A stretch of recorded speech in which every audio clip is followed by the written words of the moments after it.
Back in 2010, I actually felt like I was losing hope for Cartoon Network as they took a turn where they made a focus on live action shows. For a channel dedicated to cartoons, you'd think they keep a focus mainly on that, but no. We get explosions, younger versions of Mythbusters, and a series shows that were not really enjoyable. I never found live action shows or sitcoms fun to watch. I might talk about this in another video, but I always felt like I was missing half of the joke when I can only rely on the body language. Once I saw the little commercial they made of Adventure Time where they made the voice actor go up to people asking, "What time is it? What time is it?" I felt a little hopeful and intrigued. Maybe they will go back to their roots and focus on cartoons. Maybe this would be a turn for a better for the rest of us. We don't know. It was one of those types of cartoons where every episode is a different adventure. We will actually experience Finn age and grow unlike the usual cartoon formula that is followed. There are some cartoons that give the sense of growth, but there's always that chance where everything will just reset to the point where nothing truly matters. Sometimes we will see progression, and sometimes our characters will take the time to actually learn a lesson. You'd think they learn how to deal with the situation better, but in the end, it seems like nothing really changed. This usually makes me wonder what is the point of giving that character a lesson to learn in the first place if they're not going to counter the issue right away. At least show them trying to take care of what they did learn in an effort to counter the problem that is laying ahead. Eventually, whatever that is holding them back won't bother them anymore and they can finally move on. It's not needed all the time though. In shows like Scooby-Doo, Phineas and Ferb, or SpongeBob, they are more purposed to be isolated little stories. They don't need to progress. They follow a simple formula for the show to follow, and they don't worry about anything outside of making it entertaining enough to keep anyone's attention. This can get repetitive and actually become disinteresting for people after a while. However, if the viewer wants to come back, they don't need to feel like they have to play catch up to understand what is going on. With Finn, we watch him grow. We watch him deal with his fear of the ocean, his crush on bubblegum, his relationship with his parents, separately as he learns of their existence and how he ended up in the land of Ooh. We even learn how he handles his relationships with various characters, and it's not just him who learns, but everyone around him who learns just as he has. Out of the whole series, there isn't any one specific episode that I especially enjoyed more than the others. The little minisode arcs were also just as fun as the rest, but it's actually something that is much smaller than you think. There would be moments where Jake would reference to being a criminal at various points. Of course, it would be met with Finn's hilarious responses. And this would always make me giggle because his voice actor, John DiMaggio, forgive me if I pronounced that wrong, is also the voice for Bender from Futurama. I've always loved seeing small nods the shows would have towards one another, especially if it's because the two shows are connected by the same voice actor. And seeing how Futurama would return the favor by giving our duo a cameo in Leela and the Jeanstalk, it was a perfect nod back to Adventure Time.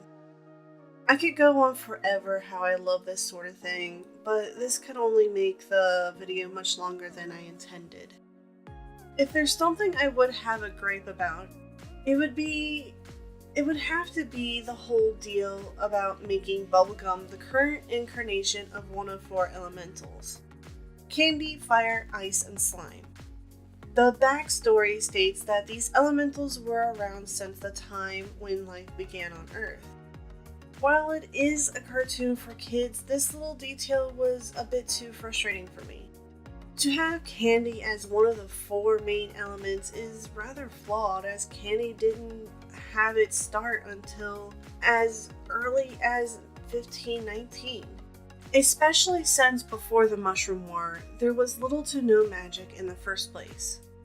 Being a candy elemental until candy was first successfully created meant that the elemental would have no powers or anything to use for their benefit. So how would the supposed cornerstone of the 4 elements supposed to know how their power should be? Do they know that what they are after is something sweet? How many incarnations before they finally discovered how to be less of a hindrance and more useful to the rest of the team? And what happened so that they could go on a long journey into creating, if not one, but many snowball effects to create the candies we all know and love today? You could probably work around the events that transpired around our beloved princess without relying on this specific detail. You could probably find a different way to give Bubblegum her candy powers without the need to rely on science. Maybe she started to notice a change in her being and decided to study it enough to where she realized she could use this for her own benefit when her usual arsenal would fail. If this was explored still, then maybe it would be more accepted to me, but this is just something small and very flawed for me. Once the final episode aired, I had rather mixed feelings. Everything was left for the open, and this is not a bad thing. This cartoon will be talked about for years to come. Heck, I wouldn't be surprised if Adventure Time actually becomes a major study for future animation courses. While I loved the episode and accepted how they tried to wrap everything up, I've gotten rather critical when the subject of romance, once it was brought up, was brought up to the episode. Out of the 2 kiss scenes present, I definitely did not like the LSP and Lemongrab kiss. Even though it was more of a joke, it was just not needed, in my opinion. Then it came to the moment that Marcy and Bubblegum finally shared that kiss that I'm assuming more than half of the fandom were rooting for. While I love the Bubbling ship, and this makes me happy that it is canon now, I personally had mixed feelings towards the kiss itself. I was thinking of the things like, is this too much? Is this forced? Or even, is this how they want to make it canon? For a few days I've pondered if there could have been another way to make things canon, but not like how Korra and Asami's relationship became canon off screen via social media. At the end of the series, they decided to end it all by making Korra and Asami walk off into the light, holding hands, and then stopping at the portal while looking at each other's eyes. They revealed that the kiss would have happened, and the internet was in an uproar. Suddenly you'll see people scouring through the latest seasons to see if there was any connection or any proof that their relationship would become a thing. Honestly, I ended up overlooking everything because in the beginning, I was quickly annoyed about how rushed they played the romance in the first place. Considering how well they played the romance card in the first series with Aang and Katara, it kind of disappointed me, and any chance for any romance story afterwards with Korra and the gang, I just ignored it. You don't need to establish a relationship right away by making characters mac up on each other like their lives depended on it. I don't like having romance shoved in my face if I can help it. It's been a pet peeve ever since I got fed up with reading teen romance novels and watching some Asian drama shows. It's overplayed, overdramatic, and just, when is it ever real, if if you could say that. If I face an episode where I can skip it, I will. I've actually skipped Tree Trunks and Mr. Pig's episode centering on their constant kissing. But if you actually do it right, I'll actually give the relationship or anything centered around it a chance. If you shove it in my face, I wouldn't be too comfortable with it because I'm not fond of public display of affection and will likely avoid it. It doesn't matter if it's straight or gay, I just don't like it shoved in my face. While this show isn't for me, but for kids more than anything, I think there would have been better ways to make the LGBT happy while not forcing a kiss on screen. You can make a couple official in other ways. Adventure Time actually portrayed this well for the most part when Finn experienced his relationship with Flame Princess, and how he had to reap the consequences once he betrayed her trust, so he needed to learn how to accept it and get over it the hard way. After the scenes where Marcy and Bubblegum became friends again, you could catch moments where it will show that they are becoming a lot closer than you'd think.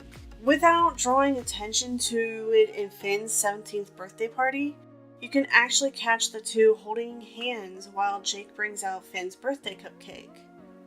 Their relationship wasn't in your face, but it was enough to tickle those who support the relationship just right. In hindsight, the kiss that sealed the deal was more or less of a aggressive tickling that made it a bit much for me, but I'd accept it anyways because I am someone who supported the ship among many, many others. I mean, why else would I draw this picture you see here? Either way, a kiss is a kiss, and if done right, people would respond very well to it. It doesn't matter if it's the sex, the race, or species, or whatever difference there could be between the two. We need to say it's okay without shoving it in everybody's faces.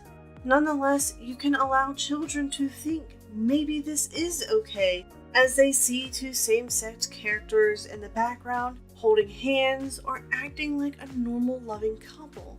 A kiss isn't exactly important in this case. Cartoons are more influential to our youth, and children are not as stupid as we think. If you want to normalize same-sex couples, then you need to pepper them in without shoving it down everyone's throats. The more that they see that it's normal and okay, the more likely they will accept it as they grow up. But this is just my little thought on the subject matter at hand. I would like to know what you guys actually think of the finale compared to the rest of the series. Did they deliver what they want to deliver well, or did you disagree with a couple of details? Heck, if you even disagree with me at any point, I'd like to know. Whatever your thoughts are, don't hesitate to share them in the comments below.